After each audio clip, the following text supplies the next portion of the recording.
The views and opinions expressed in this broadcast do not necessarily reflect or represent the views and opinions of WBGR Network.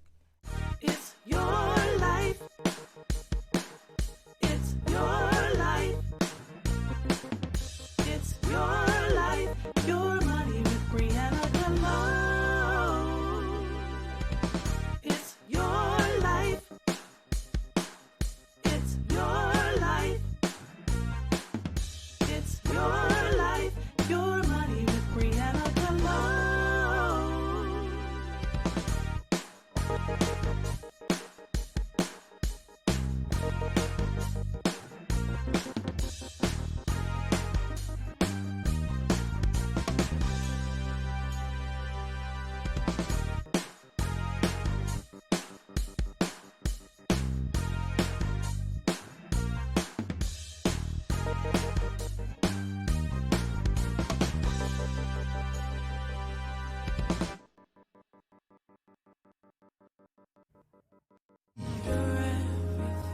For life and godliness through our knowledge.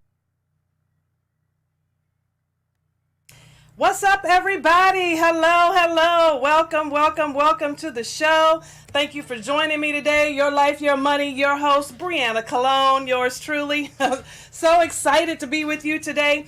And as we begin today, I want to start with a word of prayer. There's been a lot going on this week, as many have heard, everything that's going on with the tragedy of the helicopter crash, etc., and just in general, just life stuff, that's been going on. And so I want to just start with the word of prayer. So, Lord, we just thank you for another day, God. Thank you for how you continue to bless us, God, in spite of life circumstances. Thank you that you continue to provide for us, that you continue to meet us at our place of need, God. God, I pray for the families that have lost loved ones this week, God, that you would protect them and comfort them, Father, during this time. Give them peace beyond their understanding, Father, that may guard their heart and their mind, Father. And I pray, God, that as we start this show today, God, that you would get the glory out of everything that is said and done, and that we would be able to learn something great today, that we would be able to apply it to our everyday life. And we ask all these things in Jesus' name we pray. Amen and amen. All right, so all month we've been talking about different types and different aspects of saving money, and we've discussed the importance of having an emergency fund. We've talked about the best banks for personal savings accounts, and then we moved into how to save money as a parent. When you have kids that seemingly waste your money on different things. How we talked about kids do only what we allow, from food stuff to electricity to water and so much more. And then last week we talked as a couple about how to save money. I had my husband on the show, and how to compromise even down to the little stuff, something as small as toothpaste, and how to compromise on those types of things that can save you money in the long run. And so today we are going to talk about how to save money as a family. Whew. Sometimes it's a task, but you know what? It can be done. It's mind over matter. You can do anything. As a matter of fact, the Bible says we can do all things through Christ because he'll strengthen us to be able to do it. So my question to you is, do we believe that? Do you believe what the Bible says? If that's the case, then that means change can happen for you in your life, that you can do some things differently, not just for the sake of yourself, but for the sake of your family. As we are already into 2020, what is the rest of your 2020 going to be like? At the beginning of the year, you've heard me hashtag don't waste my money in 2020. You're going to hear me keep saying it throughout the rest of the year. Don't waste my money in 2020. Matter of fact, you should tell your virtual neighbor, don't waste my money in 2020, honeys, and encourage somebody else. Don't waste your money in 2020. So again, we just want to get started with this. And the first topic of discussion today is cell phones. Oh my goodness, cell phones. Now, as we begin, feel free to chime in on the chat, on the Facebook chat group. And, certainly I'll take a look and read your responses. Would love for you to join in on the discussion, because we're going to go from children all the way up to adult on how to save money and not spend so much when it comes to cell phones. Now, the question on the floor is, what age do you think a child should have a cell phone? What age do you think is appropriate for a child to have a cell phone? Now, I know that's going to be a wide-ranging question because, I've seen 5-year-olds have cell phones, 7-year-olds, and I understand that the babies sometimes can work the phone better than you. That lately you see babies and they know how to navigate and find pictures and do all kinds of stuff, But just because they know how to work a device does not mean that they are ready for the responsibility of the device. Amen, somebody. So what age do you feel is appropriate for a child to have a cell phone? Now, sometimes you see people whose children have cell phones and tablets at 5, 6, 7, 8, 9, 10. But my question is, why do they need a cell phone at 5 years old? Really? Who are they calling? Exactly. Who are they calling? If they're at school during the day and something happens, I'm sure the teacher has a cell phone. There's plenty of phones throughout the school building. They can go to the office and call you if they need to. So why do they need a cell phone at 5 years old? I need somebody to help me understand, please. And so especially when you start thinking about how much money are you actually paying to the cell phone company? How much money are you giving away every month to Verizon, to AT&T, all the rest of them? How much are you paying out per month in cell phone bills? Especially when you have multiple children and they're like, oh, I want the iPhone, Mom. I want the iPhone. I want the Android. I want this. I want that. And then we go out and buy it for them, but then we're not taking care of our other financial responsibilities. So what is my point here? If you have some other... think about what are your financial goals, for this year. Do you have some debt that you need to get rid of? Do you have adequate money in your savings account such that will cover you in the event of an emergency? If the answer is no to either of those questions, that you don't have the things in place that you need to, or you feel like you're living paycheck to paycheck, then you need to take a close look at your cell phone bill and figure out, am I giving away too much money to this one particular area? On average, if you've got a family of 4 or 5, people are spending like $300 a month on cell phone bills. Let's think about that for a minute. What else could you do with $300 a month? Now, I'm not saying don't have a cell phone, of course, but we're talking about evaluating your bill and taking inventory to see, what do I need to do different? Am I using all of the features of my plan? Am I using all of the minutes? Do I have unlimited talk and text? Do I even talk enough to have unlimited minutes? Does your child talk on the phone enough to have an unlimited plan? I know most kids nowadays text. I know I probably text more than I talk as well. But, those are the little things that seem to add up that, maybe you could cut back on some things. Maybe if you're not a talker, but maybe you're more on texting, or maybe it's neither. Maybe you mainly use your phone for data. That's where you just want to evaluate, for the type of plan I have, am I using everything that the plan offers? So going back to this $300, that's $3,600 a year that Verizon, AT&T, Sprint, T-Mobile, $3,600 a year per family that we're giving away to those companies. They are making a killing. So, of course, they're going to keep making sure they come out with the next new iPhone and the next new Android or the next new feature on the tablet or something else to draw us in and have us to continue in the same cycle of buy a phone every 2 years and continue to, have a high plan. So there's so many other phone plans out there. Of course, what's advertised is the Sprints of the world and the T-Mobiles and AT&T and so forth. And nothing's wrong with those companies because I have T-Mobile myself. But, again, when we're talking about family and trying to cut costs, first of all, let's evaluate the plan and make sure that you're using every feature on there. You and your family members are using every feature on there that they're talking about. Are you using all the minutes? Are you using all the text? Is there a cheaper plan available? Are they having a special? Hey, cell phone companies are competing against each other all the time. So they're always running some type of special, to either get you in the door, or if they want to be able to keep you as a customer, they may be offering some type of special.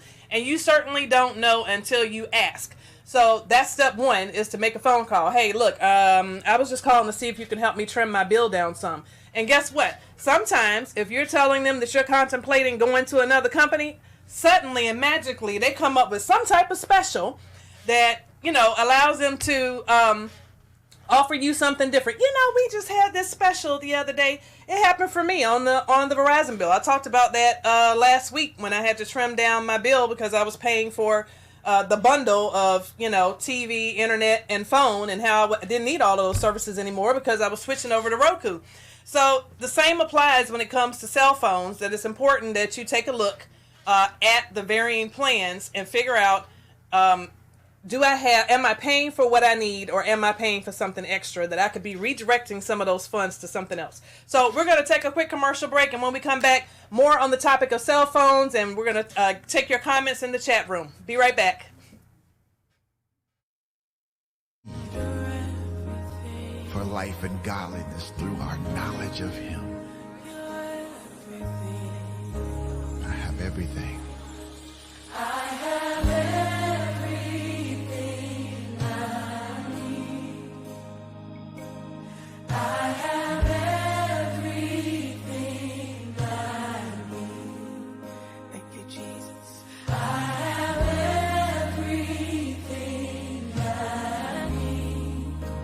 The great I am provides for me. The great I am provides for me. And your strength is made perfect in my weakness. You are my strength when I am weak. You are my strength when I am weak. You are my strength when I am weak. The great I am provides for me. The great I am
And we're back. Oh, I love that song. You're wherever I need you to be. You're the I am. You are God. What an awesome song and testament about who God is and our relationship with Him.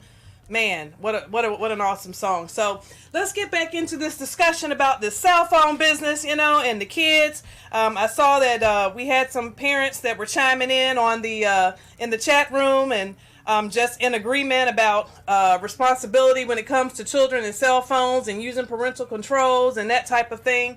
Shout out to Cheryl and Kareen and Renee. Thanks for joining me on the show today. So we're talking about the kids and whether or not they need to have a cell phone at certain ages and stages, And so for our household, we decided, and our youngest was asking for a cell phone all through middle school. And our answer, we stood firm on our no. We were like, no, you don't need a cell phone. No, you don't need a cell phone. And we stood firm on our no. He figured he'd wear us down after a while, but it didn't work. We were like, no, you don't need a cell phone. You're at school. You're not talking to your friends. You're seeing your friends at school. And by the time you come home from school, you have a home phone. So if you need to call them, you can call them from home. Hello, somebody.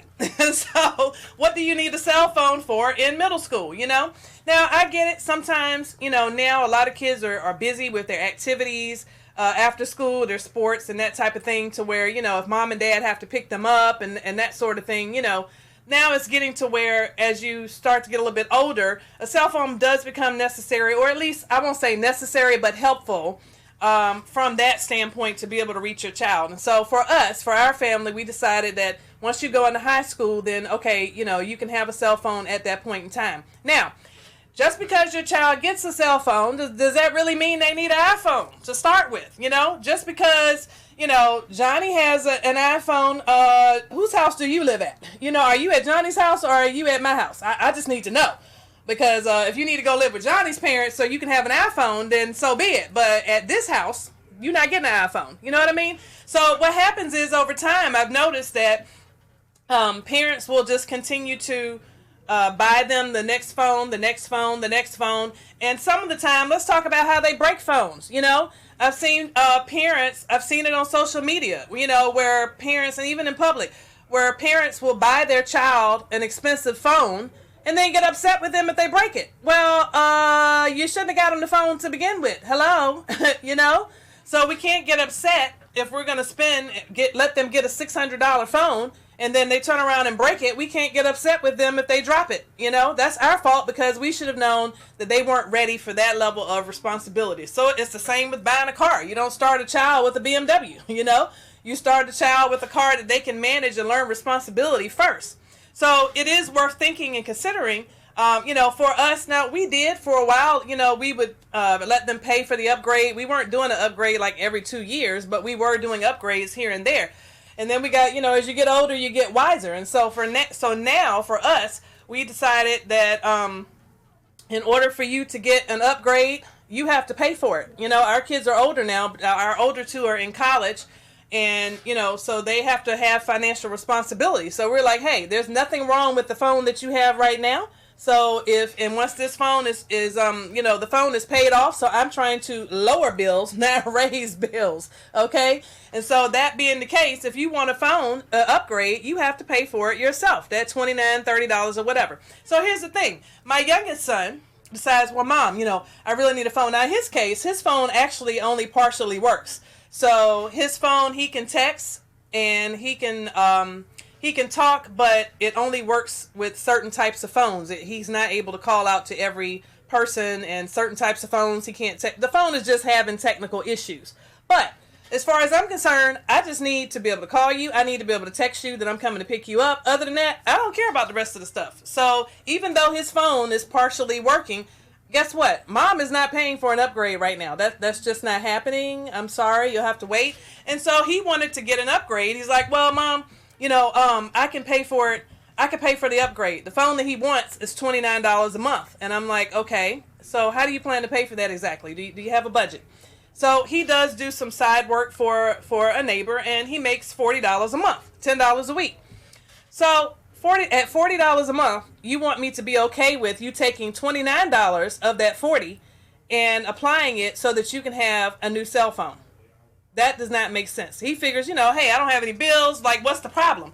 But here's the problem. We're teaching them that it's okay to take over half of your money and spend it on something that you want, not necessarily something that you need. So even though this is a small principle where you're saying $40 compared to a $29 per month cell phone, could he technically pay for it? Sure. He didn't have anything else to pay for, but that's not the point, is it? The point is teaching financial responsibility. So by the time he becomes an adult, if I allow him to have this habit of just take your money and spend it any kind of way, what am I teaching him going into adulthood when he has the $30 or $40 or $50,000 salary, and now he thinks it's okay to spend half of his money to go and buy a house? Which there are many adults that do. I used to work in the mortgage industry, so I've seen it firsthand, where there are so many people that are house poor because they didn't get educated properly on the proper way to buy a house. How much of my money should I be using for a house? Now, I'm not going to get off topic because that's going to be for another day and another time. We're really going to dig into how much house can you afford? How do you figure that out? Refinances and so forth. So I told my son, no, you cannot take half of your money, and actually it's over half of his money, almost 60% of your income, and pay that on something that you want. That is not okay, and that's not teaching financial responsibility. So hopefully that gives you something to think about as it relates to other things that your kids are saying, hey, I want to buy this, this, and this, and they want to just take their money because they don't have any bills. They think it's okay, when really we need to be teaching them how to have a budget. Even at $40 a month, you still need to have a budget because it starts early. The habits you teach them now, whether good or bad, is what's going to carry them in to adulthood. So I want to share with you some other cell phone companies, some cell phone alternatives for maybe either if you've already paid off the phone that they have and now I would suggest that you don't upgrade, save that money. That's $30 extra going back into your pocket. Again, like I said last week, they can be going towards interest, paying down something else. Do you really need an upgrade? Do you really need the latest phone? Why? For what? What else is it going to do? You still can talk, you can still text, and you can still get on the internet. They've been advertising lately about 5G.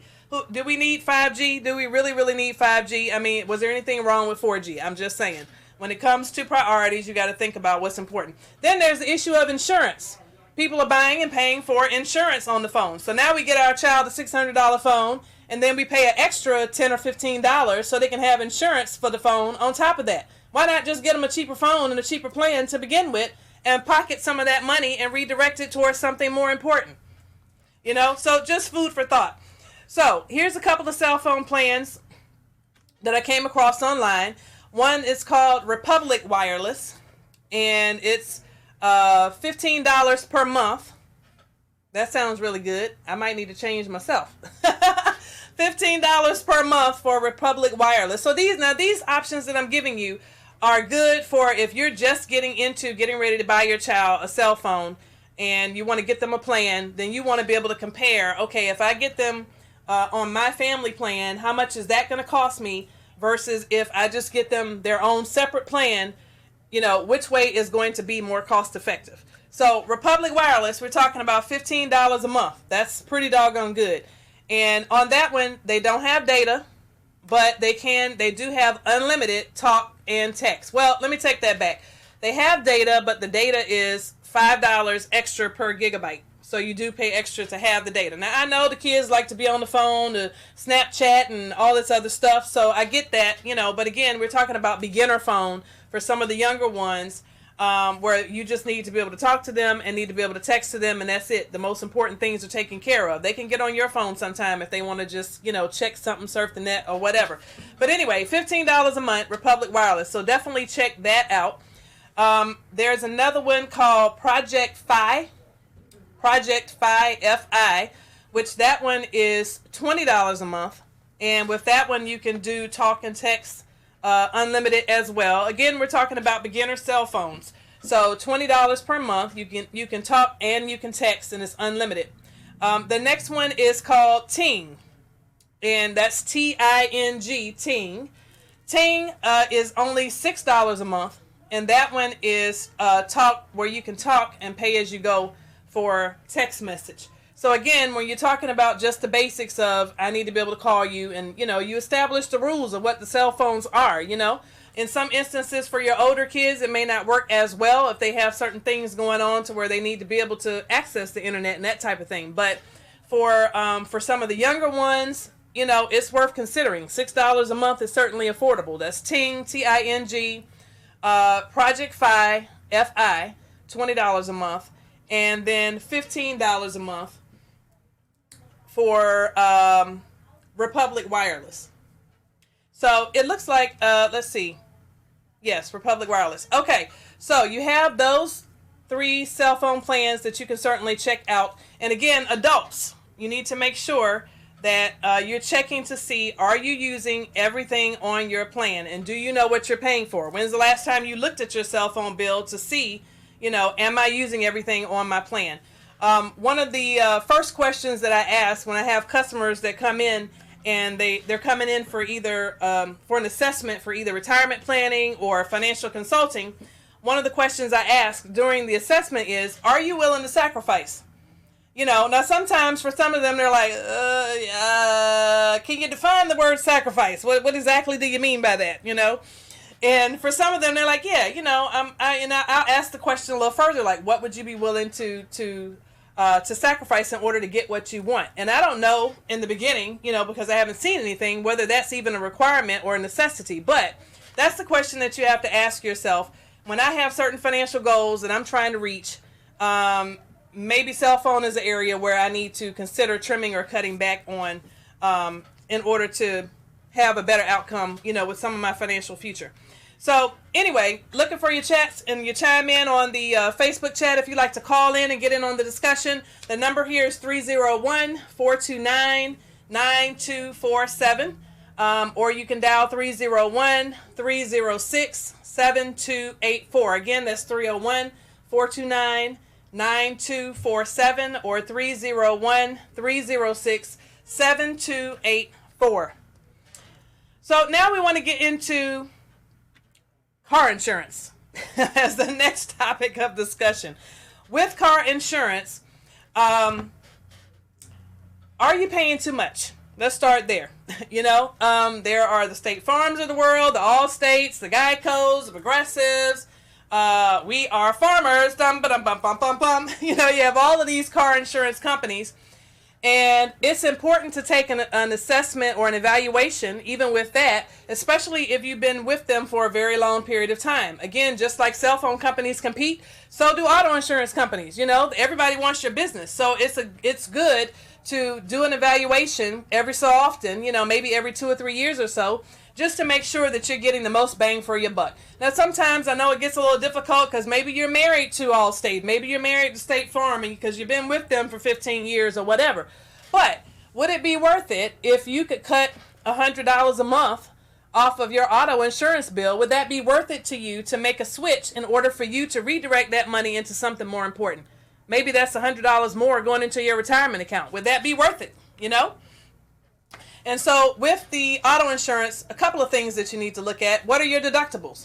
Honestly, a lot of people that come into my office have no clue what their deductibles are. Why? Because they haven't looked at it in so long. They don't know. They're like, I think it's $500. I think it's $250. You know, they really don't know. But that's not good, folks. We need to know what is your deductible. That's something that you need to know. You need to know, of course, because if you get in an accident, you need to know that you have that money set aside to be able to pay for it.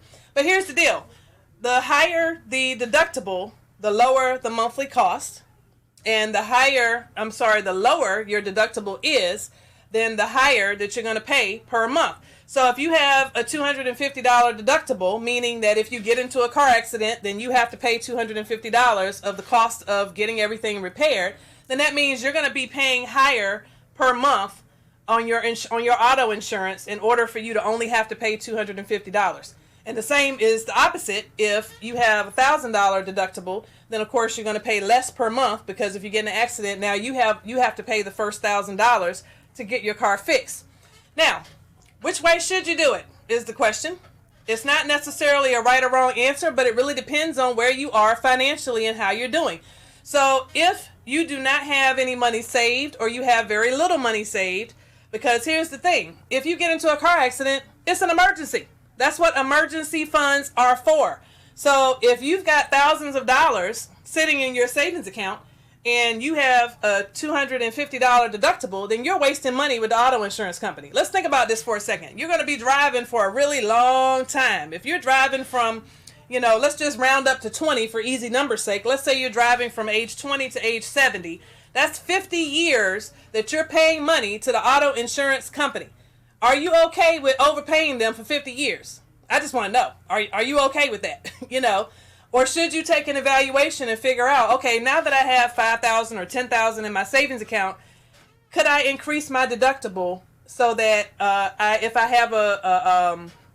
I get into a car accident, I have $1,000 in my savings account. That would be considered an emergency. That's what that money is for. So now I can reduce my auto insurance bill monthly and redirect those funds to something else. That can cut 50, especially when you have 3 and 4 people on your insurance like we do. We have adults on our young adults on our insurance. You start paying a car note monthly for your car insurance. So I strongly encourage you to make sure that you take a look, pull out your auto insurance bill, log on online, and go over and evaluate what all are you paying for. Secondly, are you even paying for everything that you've signed up for? Sometimes people have stuff they haven't used in years, but yet they've still been paying an extra $10, an extra $20 for this particular feature per month for towing. Sometimes the auto insurance companies offer towing, but then you have people who also have AAA. Well, now you're paying twice to be able to have your car towed. Why are you doing that?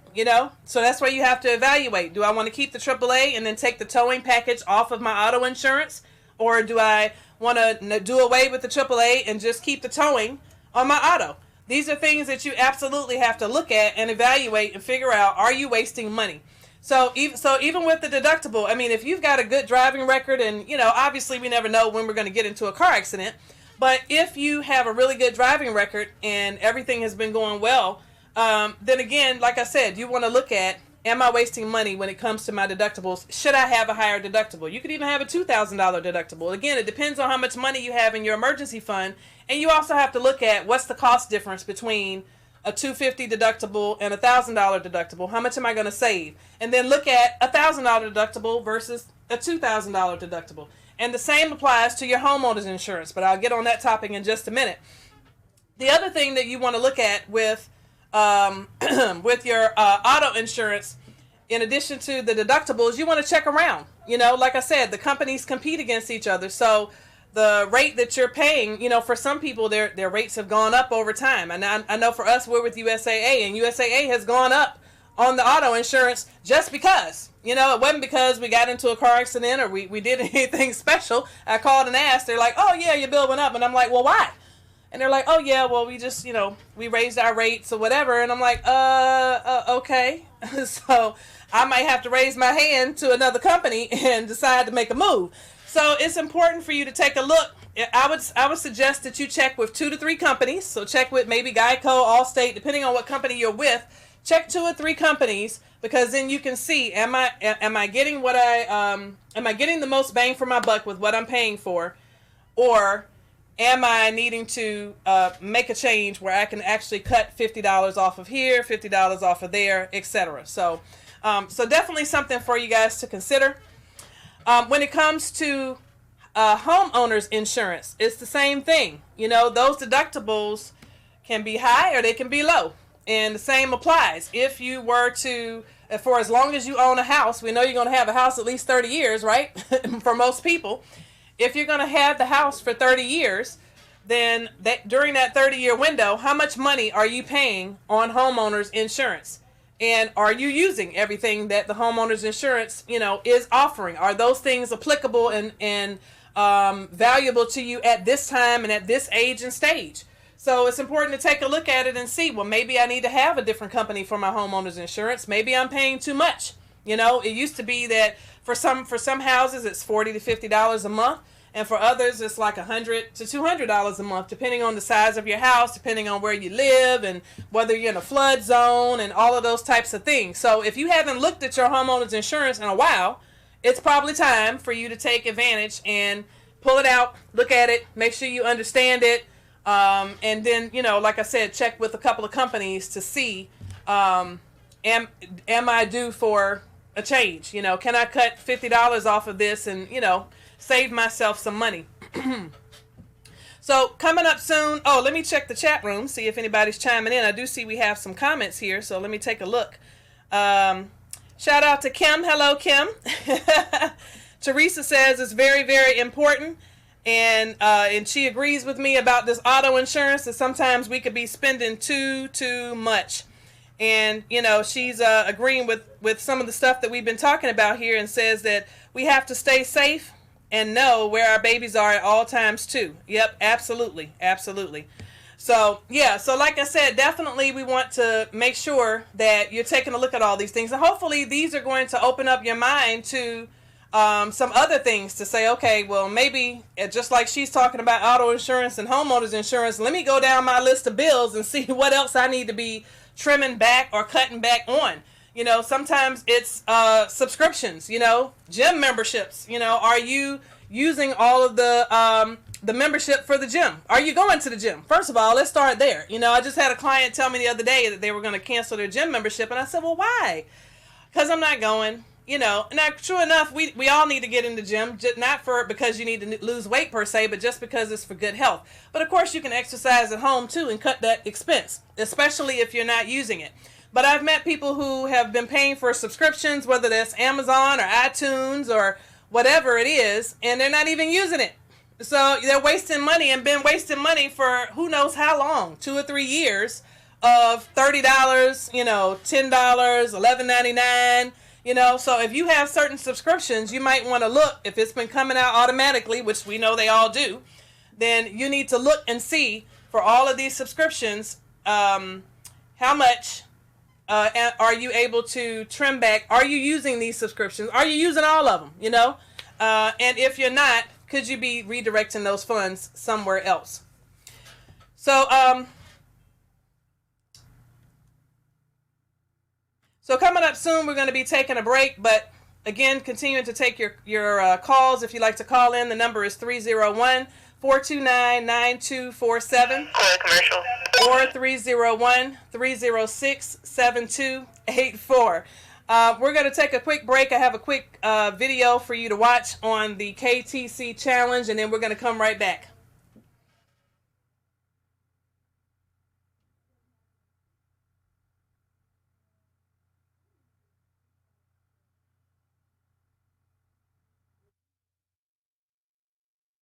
Hey everybody, it's your girl here, Breanna Colón, and I just wanted to take a minute and invite you to join me for the KTC Challenge, aka Keep the Change. All you gotta do is pay in cash, keep the change, and put it in the bucket. Say it with me. Pay in cash, keep the change, and put it in the bucket. One more time. Pay in cash, keep the change, and put it in the bucket. Ooh, pay in cash, keep the change, and put it in the bucket. And see how much you have saved by the end of the year. Hashtag the KTC Challenge. Tag me in your post. I would love to see you growing your bucket. All right? Make it a great day. Bye-bye. And we're back. Hopefully you enjoyed that cute little video I put together about the KTC Challenge. It's so important that we save money and take the excuses out for not doing so, because sometimes people are like, well, I really can't save any money right now. So the whole point of the KTC Challenge is really to help you eliminate that excuse. Sometimes people are they feel like their money is tight because they're living from paycheck to paycheck and trying to, as they say, rob Peter to pay Paul and all those types of things. So again, this is a simple way to be able to just set aside some money and make it a family affair. A lot of people have commented as we posted it on social media that some people have already been doing it, which is great. It was already a practice for them, which is fantastic. We certainly invite you to like it and share it on social media, become a part of the party, post a picture of you with your bucket or your box or your coin change or your medicine bottle, whatever it is that you're collecting money in. We certainly invite you to share that on social media. Hashtag the KTC Challenge for Keep the Change. We want to just make it a fun thing, to encourage people really all around the world that, we can save money in multiple capacities, but everybody has the ability to save money, and you can just start with something as simple as putting change in the bucket. I actually intended to have my big bucket here for you today, and I forgot to bring it, but I'm going to have it here next week. So while we're on it, I want to also just let you know about my social media. Would love for you to connect with me on social media. On Facebook, it's at I am Breanna Colón. That's BREANNA COLON. Looks like colon, but it's Colón. On Instagram, I'm Colón Breanna. Would love for you to connect with me. On LinkedIn, it's simply Breanna Colón. So as we were talking about we talked about keeping the change, but we were talking about the cell phones and the homeowners insurance and the auto insurance. Now I need to move on to groceries. Well, now I talked about this a little bit last week when we were talking about how to save money as a couple and about how often are you going to the grocery store and that type of thing. And I believe I may have shared that I spoke with a couple once where they had gone in a month. I had them take a look at what their spending was for the month or for a 2-month period as it pertains to groceries. And when they did their analysis, they saw in 1 month they had made 35 trips to the grocery store. Isn't that a little crazy? 35 trips to the grocery store. But it's easy, and it didn't feel like 35 trips, of course, because it's easy for that to occur, you know, if you're in the hustle and bustle of life and you're like, hey, honey, can you stop by the store and pick up some bread and some milk? Hey, can you stop by the store and pick up whatever? Hey, I'm going to stop by the store and pick up dinner for tonight, or, you know, but that tends to happen when people aren't planning ahead. So step one, are you planning ahead with your food and with your groceries, or are you kind of willy-nilly, just kind of, you know, what do you feel like eating tonight, dear? Oh, I think I want steak. Okay, we'll go pick up the stuff to make steak and gravy and whatever. So it's important for you to, take inventory. Even yesterday, I was meeting with a client who says her husband will just go to the store and he'll end up buying double of stuff because he didn't take inventory before going to the grocery store. So, you know, that's an important factor. Whoever's going to the grocery store, sometimes it's the husband, sometimes it's the wife, but either way, you know, that sounds like something simple to the ones who actually do that on a regular basis, but it's important to do that. There's so many people who aren't doing it, you know. Again, a lot of stuff is common sense, but we just need to be reminded sometimes so that we can do better with financially. So you definitely want to make sure you're taking inventory of what's in my pantry, you know, what all do I need? That's the simple stuff. Of course, that's how you build your list. But beyond that, of course, is planning the meals. Can you plan the meals for the week? It makes your life so much easier. It helps you cut down on the eating out. If you do an evaluation, check and see how much have you been eating out in the last month as a family? How much money have you spent eating at Chick-fil-A, eating at Five Guys, or eating at Outback, or wherever it is that you like to eat? How much money in the last month has been going to eating out? And once you determine that number, are you okay with it? Are you okay with it? Is it a reasonable number, or is this an area that you know you need to be getting in check about? You know, sometimes we've seen families where they're spending, you know, $700-800 eating out. Sometimes it's more than that, you know, in a month. Yes, 30 days in a month. So, you know, for some people that's listening to that, you know, they'd be like, oh my gosh, I can't believe people are spending $800 on eating out. Okay, well, I want you to add your stuff up. You know, because it's easy, of course, when you're listening about somebody else. But really, evaluate your own and see, how much am I spending on eating out that I need to be redirecting? And some of that stuff can be eliminated by making sure that you make a list before you go to the store. And even if you just cut it down to going once per week. You know, sometimes family will say, well, I end up going back to the store because I need to get some milk, or I need to get some bread or some whatever. Okay, but you know how many days are in a pay period. If you get paid every 2 weeks, you know there's 14 days between you and the next paycheck. So that means you need to be meal planning for 14 days. How much milk do you need for 14 days? How much bread do you need for 14 days? You know, how much sandwich meat? Now, even for us with bread, if I'll buy 2 loaves of bread and I'll put one in the freezer, you know, so that way I'm not trying to go 50 times to the grocery store. You know, I'm trying to minimize. And keep in mind, the more times you go to the grocery store, you're not only wasting time that you could be doing something else more productive, you're also wasting money on gas because now you're making more trips to the store. That's more miles, more gas, more wear and tear on your car. And you're probably spending more money than necessary because of the number of times that you're going. So when you're doing the meal planning, here's another tip to make sure that with the meal planning, you are cooking large enough meals that take care of the family. So, you know, whether that's a pasta dish or, you know, maybe it's spaghetti. For us, we do spaghetti. Sometimes we do chicken fettuccine. Sometimes we do lasagna. You know, I'm all about the don't want to cook for everyday life. You know, I have a busy lifestyle, but I still have to take care of the family. And so one of the ways that I do that is by planning and making meals large enough that they can stretch and last over 2 or 3 days. So when you, one of the things, I was talking to a client recently, and we were talking about how when she cooks a meal, in her case, it's just her and her spouse.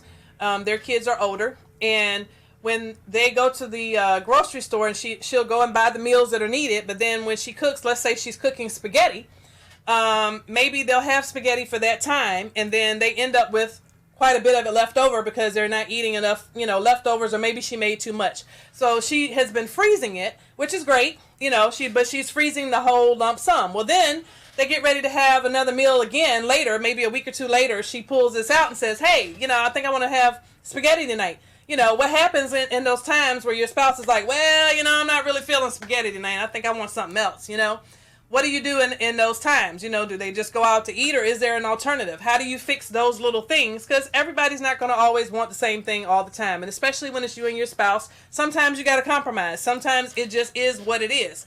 So in those instances, what has been happening for her is she'll pull out the spaghetti and reheat it so that she can eat some, and then fixes something else for him. But now she's putting it back in the freezer, reheating it, putting it back in the freezer, and that type of thing. So it's better, especially if you have picky eaters, even if it's not your spouse, it might even be your child. But if you have a picky eater, then one of the things you can do is make sure you individualize the packaging, when you're freezing it. So maybe we had, I'll give you an example. As a matter of fact, Thanksgiving, we had quite a bit of food left over at Thanksgiving time, and some of that was some Spanish rice, and it was so delicious. I was like, oh yeah, we're keeping this. We are not throwing it away. We're going to revisit this rice at another time. And so I put it in smaller packages, smaller Ziploc packages, and labeled it with the date so that we could have enough rice in one package for a family of 4 or a family of 5, instead of having this whole big old bag of rice, and now you're trying to figure out how to break it up so you can get it apart with the knife and that type of thing. So so I ended up doing it in individual packages. Well, I just used the last bag of rice this week, actually. Earlier in the week, I pulled out the last bag of rice, and it was enough for us. But again, it was from November, but who cares? It was frozen, and when I heated it up, guess what? It tastes just as fresh as the day that she made it, that my mother-in-law made the rice. So all I'm saying is, when you cook those big meals, make it easier on yourself. I totally get it. When we've got sports life, dance life, and all other kinds of lives with our kids, we're everywhere. We're here, there, and everywhere all at the same time. And sometimes it's late. It's, it's 7 o'clock by the time you're getting home, or 8 o'clock. We still got homework, still got to get kids a bath and get them into bed. And, and sometimes it's late. You don't have time to cook. So it's a lot easier to just be like, well, we're going to go by Chick-fil-A. We're going to run through the drive-thru over here. When one of the solutions to fix that is to fix your meals in advance, and then freeze them, and then pull them out as you need to. For times like that where I know I have to work late, I'm like, you know what we're having tonight? We're going to have that leftover chicken. I'm going to pull it out, and all I have to do is heat it up, and we're good. So hopefully that is something that'll help you in your planning to really think through as a family, how do I make these meals stretch? I know I mentioned that I was going to do a video for you where I showed how I help a family of 4 to spend $100 in a week and still take care of snacks and lunch and dinner and all of those types of things. That is going to be up and coming soon. But first, I want to show you a video today that I did in the grocery store of just talking about things that we need to pay attention to when it comes to pricing, the labels, and that type of thing. Just some things that sometimes people tend to miss, or they just, they've seen it, but they didn't really see it type of thing. So hopefully they have that video ready for you to take a look. What's up, people? I'm in the giant grocery store, and I wanted to do some price comparisons for you because we need to have a little conversation. And sometimes people miss the boat on stuff, especially when it comes to families and purchasing the everyday stuff that we need, like laundry detergent and dish detergent and so forth and so on. So I want to talk about the Tide for a minute. So I want y'all to just kind of zoom in on this Tide for a hot second. I'm a Tide user, and some other people are too. Now, I use Tide simply as a first example, but I want you to see something. Because normally, when you have a family, you naturally want to go for the big container of Tide. But I want to make sure that everybody's paying attention to these little orange pieces that come on the tags of grocery stores. So whenever you see the price tag and you see these little numbers, does everybody know what these little numbers over here are for? All these little things right here? Just in case you didn't, these are telling you how much it actually costs you per measurement. So in this particular case, they're measuring it as a per quart for Tide. So here they're showing that you can have a bigger bottle at $6.99 for 38 loads, or you can do 22 loads at $3.49. Now sometimes if you were trying to decide between the two and you got a family to pay for it, and of course you're going to naturally say, oh, let me get the bigger bottle because I have a family of 4, family of 5, and I don't want to keep going back to the store.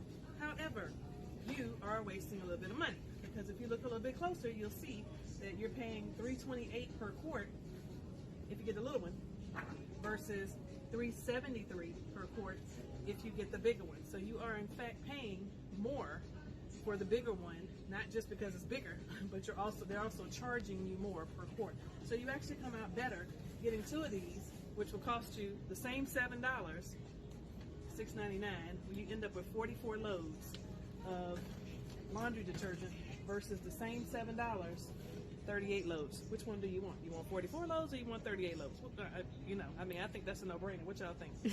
All right, let's keep moving on down the line here. So now we moseyed on down here to the next set of Tide, where they have the Tide Breeze, Tide Oxy, whatever, take your pick, whatever your brand. Doesn't really matter, just to the main point of. So now in this particular case, it's actually the reverse. If you look a little closer here, for Tide for Breeze, you're going to pay $7.99, $8 for, how many loads is this? I don't even see, 29 loads, but it's $5.55 per quart. But notice, if you come down here to this Tide for Breeze, it's only $4.79 per quart. So you actually get a better deal by buying the bigger bottle in this particular case instead of the little bottle. So what is the moral of this story? You got to pay attention to the prices, and not just the price of the item, but how much are you actually paying per measurement, per quart, per whatever. You know what I mean? So then you can make sure that you're getting the best bang for your buck. All right? All right. So hopefully you enjoyed that video, and it was, informative for you a little bit, that it's really, really important that we take a look at those labels, because we can really miss, out on some savings where we're just so conditioned to buying things a certain way. Or sometimes it's just we're used to grabbing and going with certain items, like, for example, with toilet paper, paper towels, those type of things. Even with those, a lot of times for larger families, our natural tendency, of course, is to pick up the big pack. We want to get the 6-pack or the 12-pack or whatever, or the 24-pack of toilet paper. But you really should look at every time, because sometimes the prices change within the store. So you definitely want to look and see, how much is the cost per roll that you're paying by buying this larger pack versus buying maybe 2 or 3 smaller packs.